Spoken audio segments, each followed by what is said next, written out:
Bonjour à tous, bienvenue sur ma chaîne French Possum. Alors French Possum, qu'est-ce que c'est? C'est une chaîne sur laquelle je parle de sujets en lien avec la culture française, comme par exemple la gastronomie, l'actualité ou aujourd'hui l'histoire. Alors dans une vidéo French Possum précédente, je vous ai déjà parlé de l'homme au masque de fer, de qui il était réellement. Aujourd'hui, je vais vous parler d'un de ses contemporains, de l'homme qui a inspiré à Alexandre Dumas son histoire, son roman plutôt, Les Trois Mousquetaires. Qui était le véritable D'Artagnan? Car D'Artagnan a réellement existé. Remontons le temps ensemble et découvrons-en un peu plus sur ce personnage réel. Le vrai nom du héros était Charles de Batz de Castelmort d'Artagnan. Il est né dans le château familial en Gascogne, aux alentours de 1611. D'Artagnan était d'origine non noble, mais il était cousin germain d'un maréchal de France. Alors il décida de tenter sa chance à Paris et il s'engagea dans les gardes françaises, qui étaient à l'époque l'école militaire de la capitale. Un parent de sa mère, Monsieur de Tréville, que vous connaissez si vous avez lu les romans d'Alexandre Dumas, l'envoya à Fontainebleau avant qu'il ne participe à plusieurs opérations militaires. D'Artagnan intégra ensuite les mousquetaires du roi jusqu'à la dissolution de la compagnie 2 ans plus tard.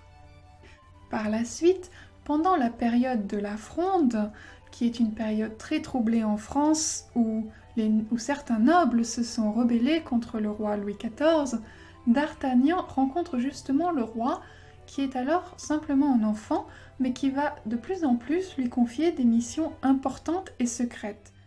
Comme il bénéficie de la protection du roi et du cardinal Mazarin, sa carrière prend de l'ampleur et en 1657, lorsque la compagnie des mousquetaires est enfin réinstituée, D'Artagnan la réintègre avec un grade assez élevé. D'Artagnan se marie avec une riche veuve, avec qui il a 2 enfants, qui tous deux feront carrière dans les armes. Malheureusement, le couple ne tient pas suite aux infidélités de D'Artagnan et ils se séparent 6 ans plus tard. D'Artagnan devient réellement célèbre lorsqu'il arrête sur ordre du roi le rival du roi Fouquet. Il emmène alors son prisonnier de prison en prison, jusqu'à la prison de Pignerol. Si vous vous souvenez bien, nous avons déjà parlé de cette prison dans une vidéo précédente, car en effet, c'est dans cette prison que se joue le drame de l'homme au masque de fer. Si vous souhaitez d'ailleurs en savoir plus sur ce personnage mystérieux, n'hésitez pas à cliquer sur le lien dans la vidéo, sur le petit point d'interrogation là. Après son rôle de geôlier, D'Artagnan reprend sa carrière militaire. Il devient gouverneur de Lille avant d'être appelé à participer à la guerre contre la Hollande que mène le roi Louis XIV. Et c'est là, sur le champ de bataille, qu'il meurt le 25 juin 1673, atteint d'une balle dans la gorge alors qu'il chargeait avec sa compagnie.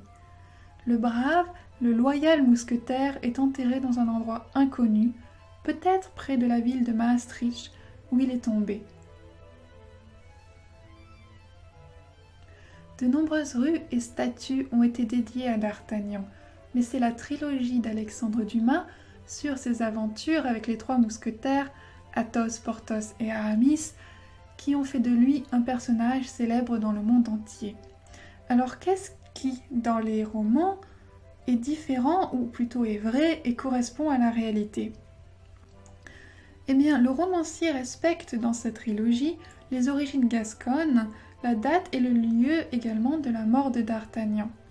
D'autres personnages réels et historiques font leur apparition dans les romans, comme par exemple le cardinal Mazarin et bien sûr le roi Louis XIV. La relation de confiance que Louis XIV avait avec D'Artagnan est d'ailleurs au cœur de l'intrigue du dernier roman d'Alexandre Dumas sur les 3 mousquetaires, le vicomte de Bragelonne.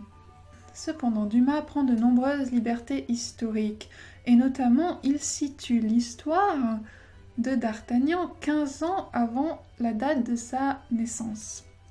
Les amis du héros, Athos, Porthos et Aramis, sont également inspirés de personnages réels, mais ça, c'est pour une autre fois.